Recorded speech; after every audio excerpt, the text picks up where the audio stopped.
Good afternoon, everyone. My name is Dr. Miller, and the SCP we're going to be looking at today is SCP-2747. Object Class: Keter, previously Euclid, and Threat Level: Black, previously Green. Special Containment Procedures. Foundation watchdog algorithms are to monitor online and print media for mention of SCP-2747 positive keyphrases. All matched are to be tagged and forwarded to the Department of Analytics, which will provide further confirmation of SCP-2747 manifestation. In case of positive identification, all affected media are to be suitably corrected by a standard Foundation media alteration protocols. 912A, Twilight Zone, 943A, Poisoned Well. Observational Procedure: Lucid Chalice. Controlled observation of SCP-2747 will take place using local computing resources to procedurally generate narratives at varying levels of complexity and nestedness. Simultaneously, descriptions of the narratives are to be generated using Foundation media parsing, analytic, meta-analytic software at varying degrees of abstraction. The results can then be examined for signs of SCP-2747 by periodically scanning for data irregularities. Any generated narrative containing such irregularities can then be flagged as an instance of SCP-2747, with its seed conditions subsequently tagged as SCP-2747 conducive.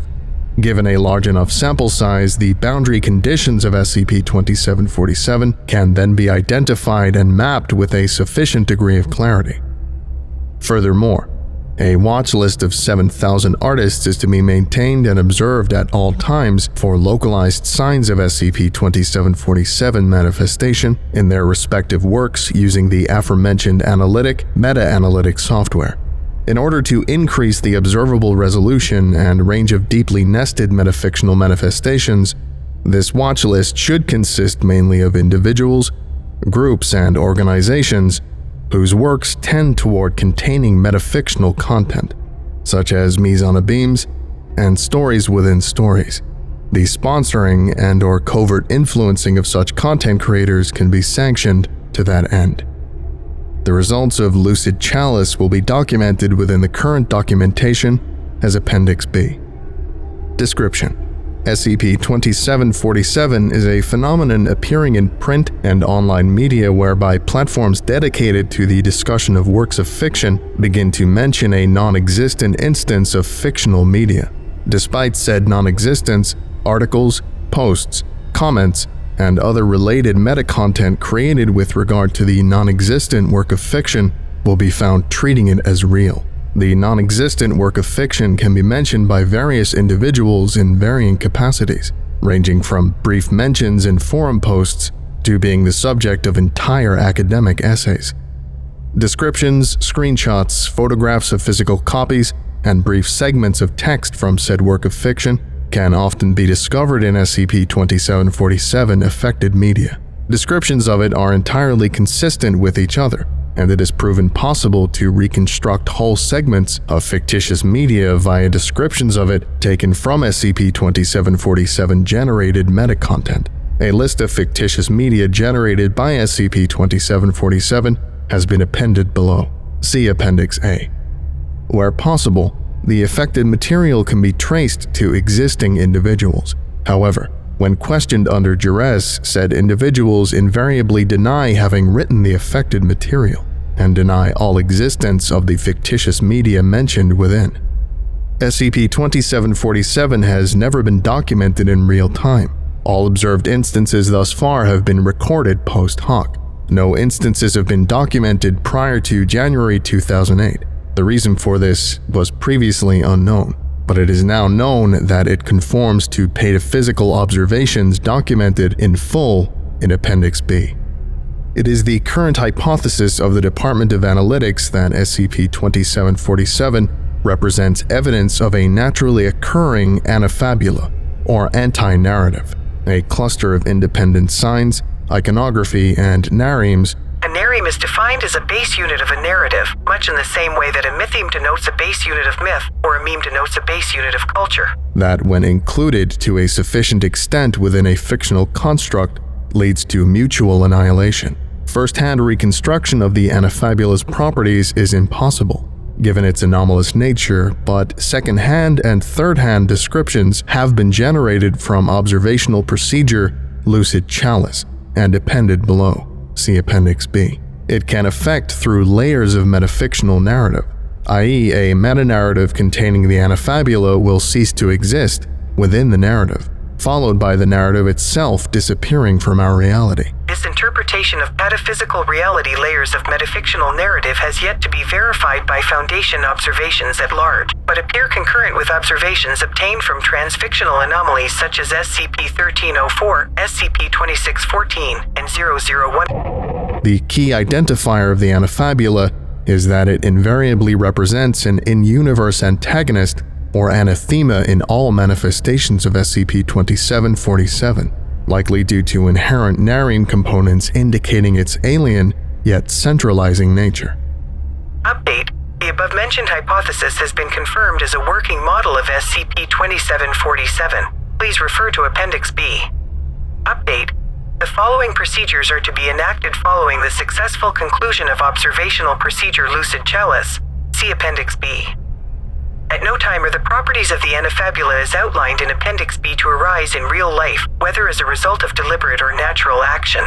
Any object, person or event bearing more than significance level alpha to the semblance threshold is to be altered via whatever means possible. Access to information regarding SCP-2747, especially the information contained within Appendix B, is to be strictly limited to clearance levels 42747 and 3 analytics. Due to the pataphysical implications and inherent uncontainability of SCP-2747 as detailed in Appendix B, it is to be classified as Keter with immediate effect. Appendix A. Partial list of manifestations of SCP-2747. Additional material. Non-existent work referenced. Punta de la Espira. Medium, short story. Extent of manifestation. 17 articles created and edited on wikipedia.org. Summary of work. Punta de la Espira, in English, Tip of the Spire or Spiral, is apparently a 1951 short story by Gabriel Garcia Marquez. It describes an unnamed protagonist as he sails down a river towards a desolate, black-horned mountain in order to deliver a gift to an unspecified recipient. The journey is rough and treacherous, and he dies of exhaustion at the end of the story, appearing to be no closer to his goal than when he first began. The mountain is described in detail throughout the story, with recurring metaphors alternatingly alluding to it as either an abode of the gods or a demonic presence. Non-existent work referenced.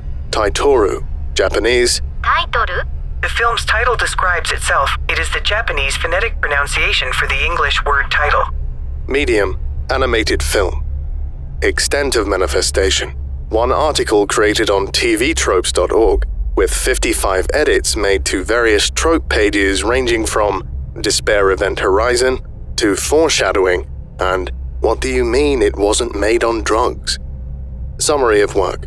Taitoru appears to be an animated film directed by Satoshi Kon shortly before his death. It is described as a psychological thriller chronicling a struggling manga artist as she attempts to complete and publish her first work under a tight deadline. Stress takes its toll and boundaries blur. She begins to hallucinate, and the movie ends ambiguously as to whether she achieved her goal or succumbed to her weaknesses. Typical of Kon's style, the animation is described as meticulous, kaleidoscopic, and occasionally deeply disturbing. One scene features the protagonist physically grappling with the shadows in her apartment, described under the trope entry for Your Mind Makes It Real as the manifestation of her creative block, which eventually engulf and consume her. Non-existent work referenced. No Sister of Mine. Medium, video game. Extent of manifestation. 77 threads on somethingawful.com.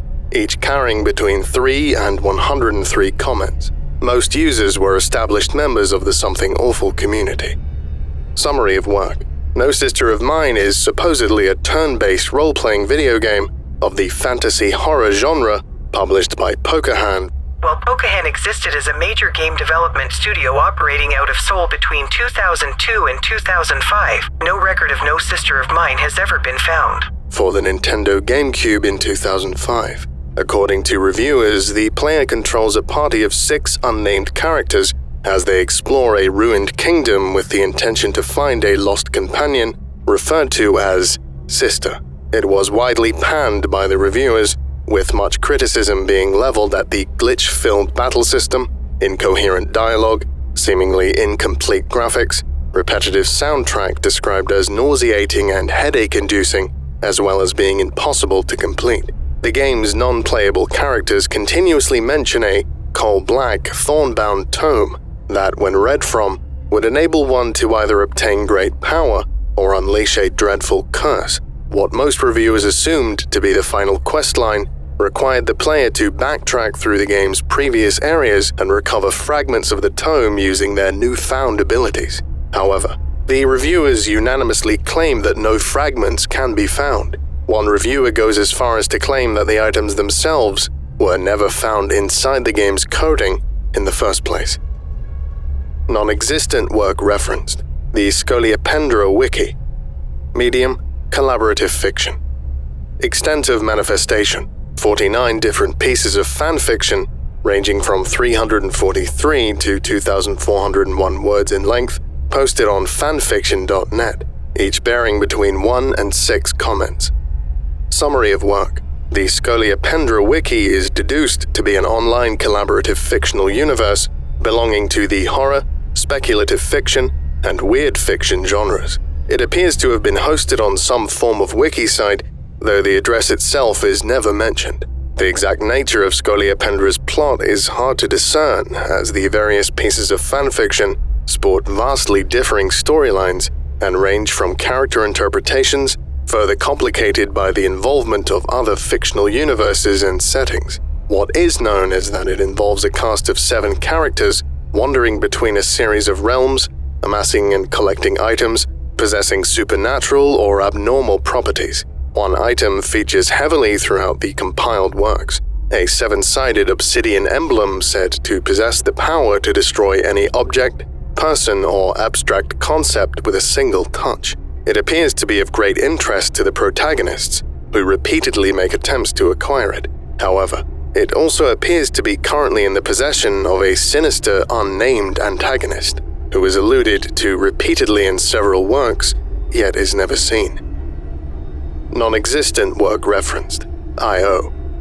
Medium: musical album. Extent of manifestation. Review columns in a total of 14 reputable publications, including the New Bombay Times, Pitchfork, and LA Flipside. Summary of work. I.O. is described as the 9th studio album by the now defunct English rock band Radiohead. It contains 6 tracks measuring a total of 34 minutes and 18 seconds. The majority of tracks appear to consist mostly of digitally manipulated samples from Radiohead's previous albums, layered over with sparse acoustic instrumentation and vocals. Reception of the album appears to be highly positive, with the exception of Pitchfork's Jessica Green, who gave an average review of 7.0.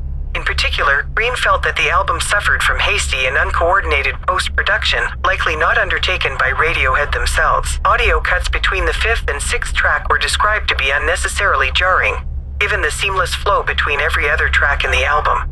It is mentioned that the album uses a characteristic, grating binaural reverb layered over lead singer Tom York's solo vocal track as a musical motif, embodying what the New Bombay Times' Gulshan Anirudh believes to be its central themes of spirals of isolation and inspiration, of feedback loops that resonate into the level of the deeply personal, the trembling core of creative psyche. Anirudh also mentions lyrics referencing suicide and self-harm, though presented through a series of oblique metaphors. I.O. never fears to toy with the idea of self-hatred and self-desecration, yet the album as a whole seems to fall short of its mark, always orbiting yet never quite touching upon the dreadful center. Non-existent work referenced. Maveen. or a treatise on the metaphysics of inner space travel and the kingdom of Erekar, whose name is Darkness Made Light, and further theological expositions thereof. Medium, novel. Extent of manifestation: 7 articles published in a single week in various academic journals of literary criticism, each by reputable scholars. Summary of work: Maveen is described as the contents of a manuscript and accompanying charcoal illustrations found in the house of a Rithabiel Abrams in 2014. Abrams appeared to have been a reclusive writer and artist working as a maintenance technician in Bloemfontein, South Africa, and clinically diagnosed with schizophrenia. A number of individuals partially match this description, though no work similar to Maveen exists.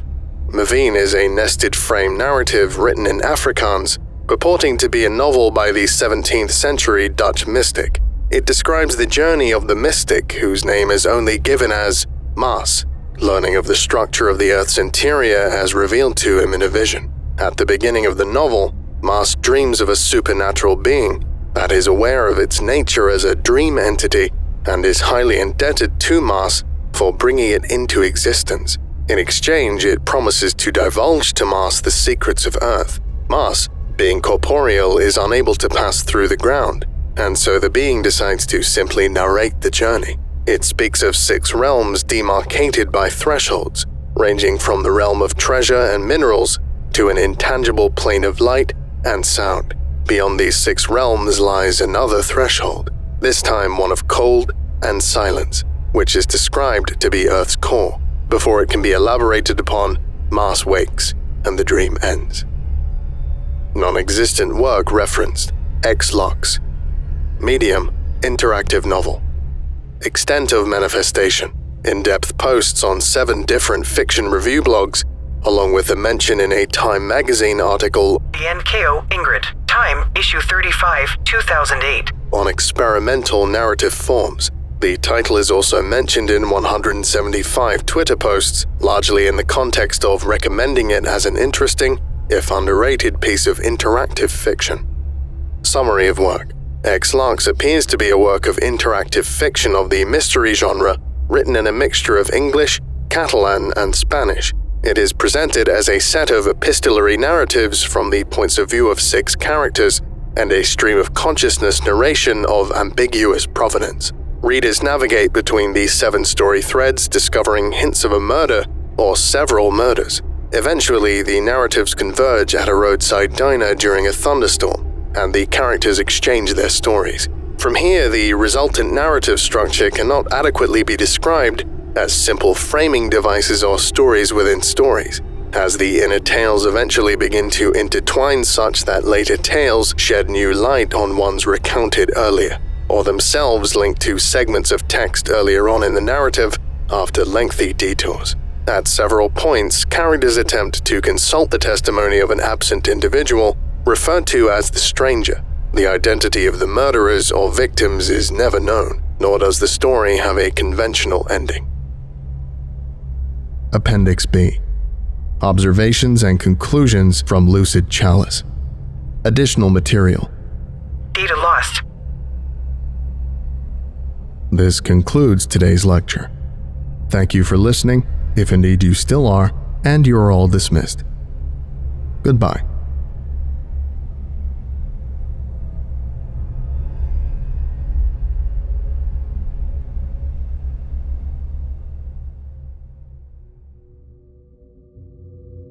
Welcome to another episode of Extra Credit. Today we're going to be looking at SCP-2747, written by Min and explained by Reddit user Chaltak, also with thanks to Taffeta.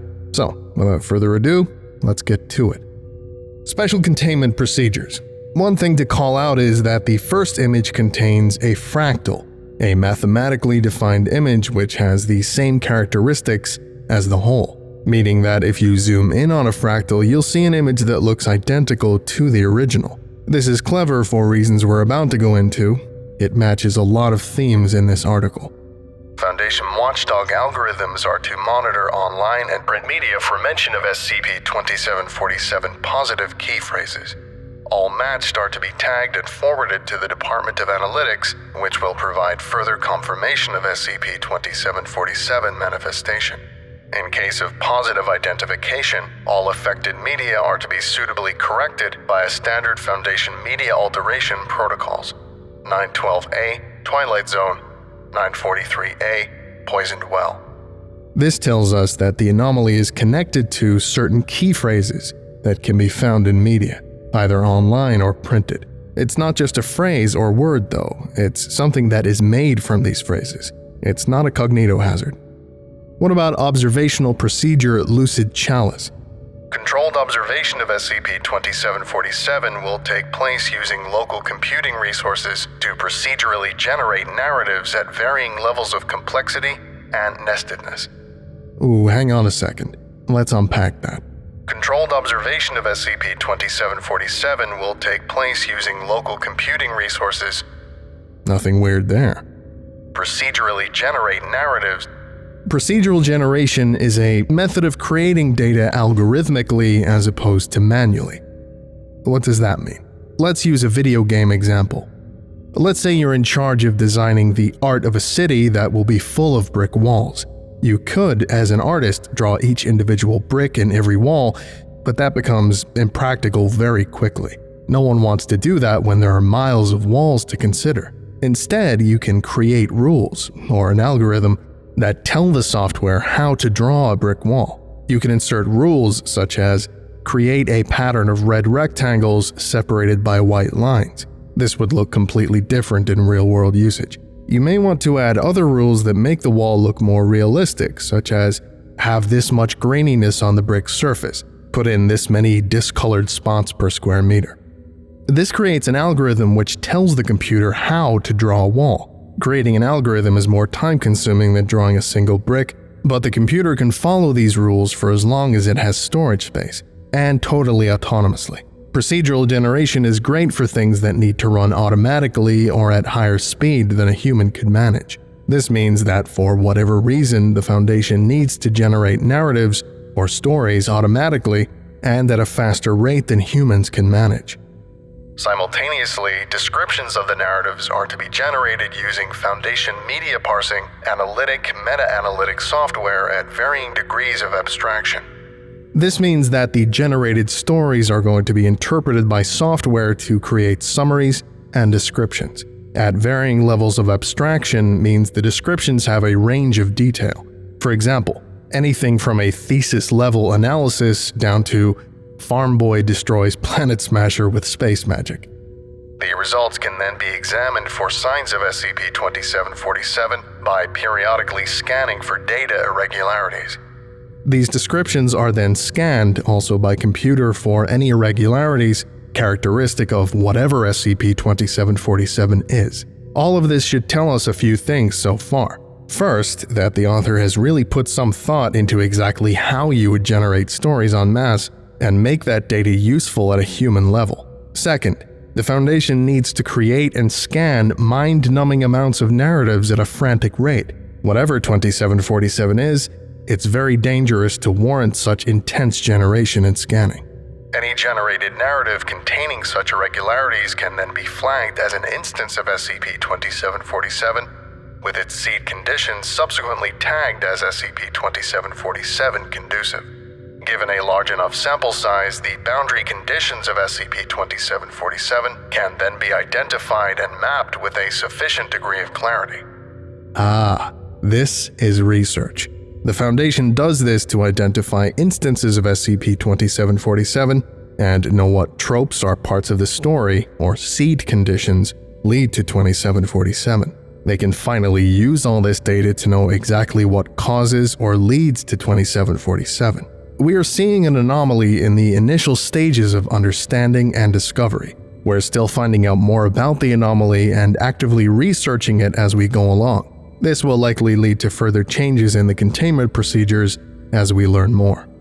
Furthermore, a watch list of 7,000 artists is to be maintained and observed at all times for localized signs of SCP-2747 manifestation in their respective works using the aforementioned analytic, meta-analytic software.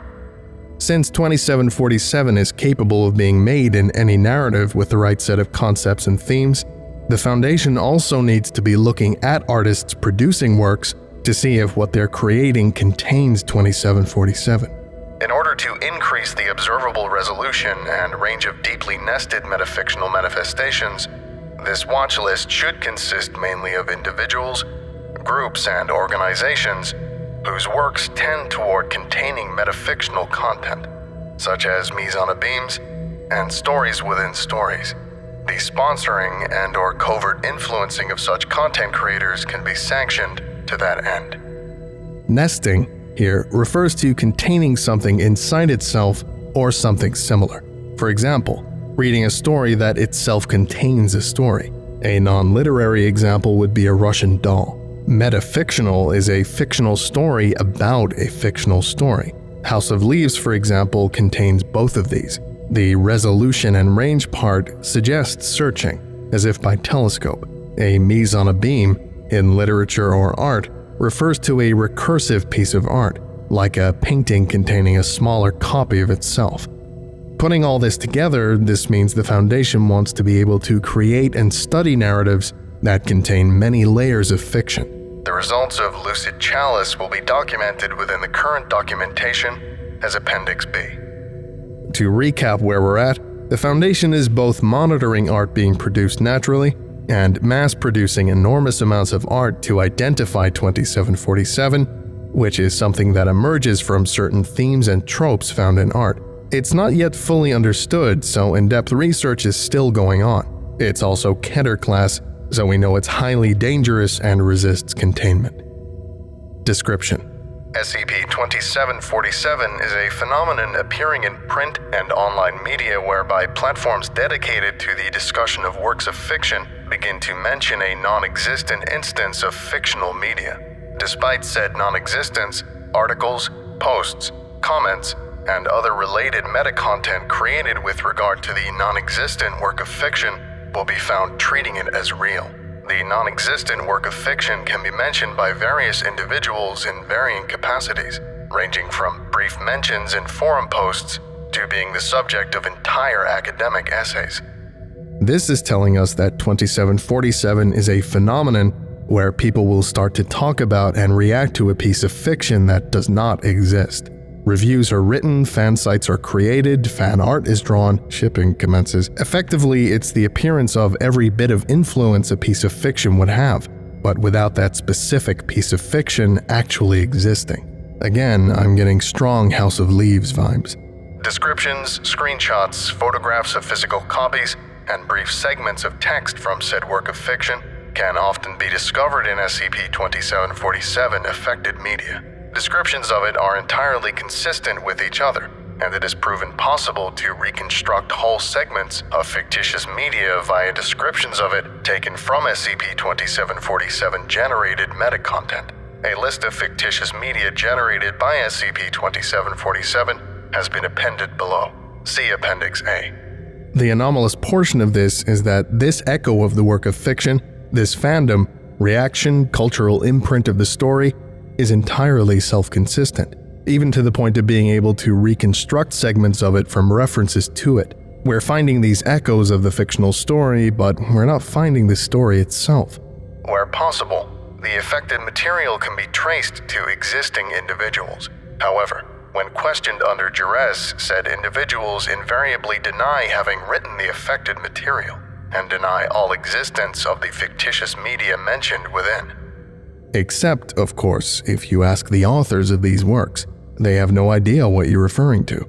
SCP-2747 has never been documented in real time. All observed instances thus far have been recorded post hoc.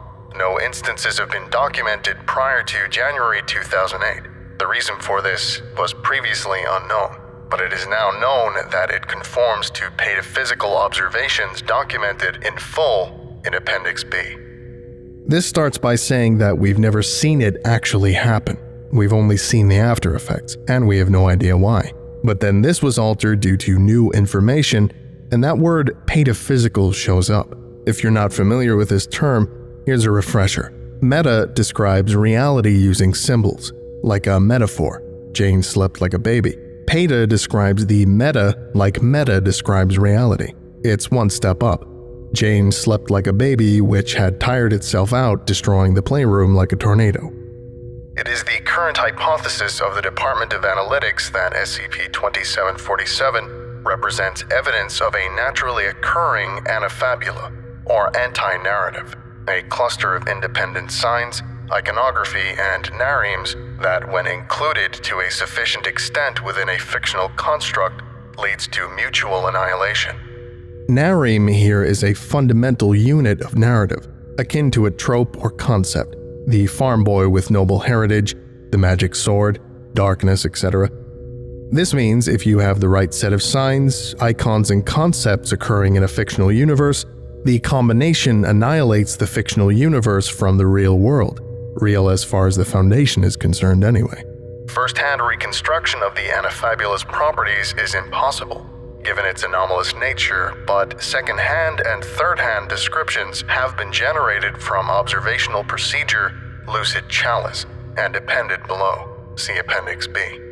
Because the anafabula annihilates the fictional universe it appears in, there's no way to study it directly, which is why the Foundation is piecing things together with their mass-produced fiction. It can affect through layers of metafictional narrative, i.e. a meta-narrative containing the anafabula will cease to exist within the narrative, followed by the narrative itself disappearing from our reality. And this is where things start to get interesting. Say you have a movie which contains a book. In the book inside the movie, which the characters describe the plot of, the anafabula forms. The first thing that'll happen is that the movie will continue to exist, but without the book. Characters will still reference the book as they did before, but the book itself will be gone. At some undefined point after that, the movie itself will vanish from reality. There's also a footnote here. This interpretation of metaphysical reality layers of metafictional narrative has yet to be verified by Foundation observations at large, but appear concurrent with observations obtained from transfictional anomalies such as SCP-1304, SCP-2614, and 001 redacted.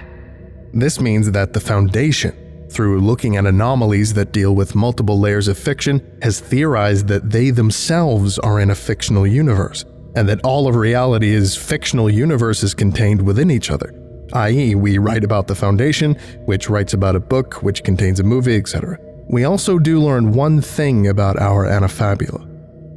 The key identifier of the anafabula is that it invariably represents an in-universe antagonist or anathema in all manifestations of SCP-2747, likely due to inherent nareme components indicating its alien, yet centralizing nature. Update: the above-mentioned hypothesis has been confirmed as a working model of SCP-2747. Please refer to Appendix B. This theory, reality itself being multiple layers of fiction, works as a model to predict SCP-2747 if nothing else. Next are some instructions that say what will change in the containment procedures if the Foundation is ever able to fully deduce and describe the anafabula from Lucid Chalice. Update: the following procedures are to be enacted following the successful conclusion of observational procedure Lucid Chalice. See Appendix B. At no time are the properties of the anafabula as outlined in Appendix B to arise in real life, whether as a result of deliberate or natural action. Any object, person, or event bearing more than significance level alpha to the semblance threshold is to be altered via whatever means possible. Access to information regarding SCP-2747, especially the information contained within Appendix B, is to be strictly limited to clearance levels 42747 and 3 analytics. Due to the pataphysical implications and inherent uncontainability of SCP-2747 as detailed in Appendix B, it is to be classified as Keter with immediate effect. The Foundation, with their theory that they themselves are in a fictional narrative, do not want the anafabula to ever be assembled in their reality, as that would then lead to the annihilation of their world. Because of this, Appendix B, which contains the results of Lucid Chalice, the Foundation's full understanding of the anafabula's nature and how it works is restricted to need-to-know personnel only. Appendix A is a list of SCP-2747 manifestations, situations where this fictional narrative clearly existed at one point, but now has been wiped from reality. The descriptions of the annihilated fictions do give us some clue to the nature of the Anafabula due to common themes. Those themes include darkness, shadow, black objects, fiction being annihilated, and the inability to complete or create a fictional work. The annihilated works cataloged here include Taitoru, a Japanese animated film, I.O., a musical album, and the Scolipendro Wiki, a collaborative fiction wiki specializing in horror. And here's the core to the article, the juicy center we've all been waiting for. Appendix B, the observations and conclusions from Lucid Chalice. This is what the Foundation has learned about the Anafabula, how it's formed, the characteristics of it, everything collected into a single place. It's as complete of a description of the Anafabula that can be formed. Data lost. Really, though, we should have expected that. If you collect a full description of a purely fictional entity, what's the difference between the description of that entity and the entity itself? Only the Foundation could look an apocalypse in the eye and feel annoyed by it. They have another one to add to the list. So, here we are. The Foundation discovered a recursive, fiction-annihilating phenomenon which has a lot to do with dark shadowed structures, a sentient antagonistic entity, and fiction being annihilated. There's that recursion again. It has destroyed who knows how many fictional narratives, destroyed the narratives that contain those that it's already destroyed, and finally chewed its way up to the Foundation's lair. Hell, by studying the Anafabula so heavily, the Foundation has accelerated its own destruction by giving it so many opportunities to enter their universe, and by creating one in the layer just beneath them. Did it have a start? Was there some poor hapless scientist, an infinite number of layers down, who created this, and it's been chewing its way up the entire time? Or is it just entropy manifesting in another manner? Is it turtles all the way down? Honestly though, can you imagine how terrible it would be to lose the Foundation? Imagine the entire SCP wiki just vanishing, and all there would be to describe it would be posts like this, cataloging an annihilated universe. And then we'd follow suit. Don't play with recursion, kids. You'll never stop. Alright, thanks again to Chaltak and Taffeta, and also Min Min, for writing the article itself. And that about does it today. Thank you for listening, if indeed you still are, and you're all dismissed again. Goodbye.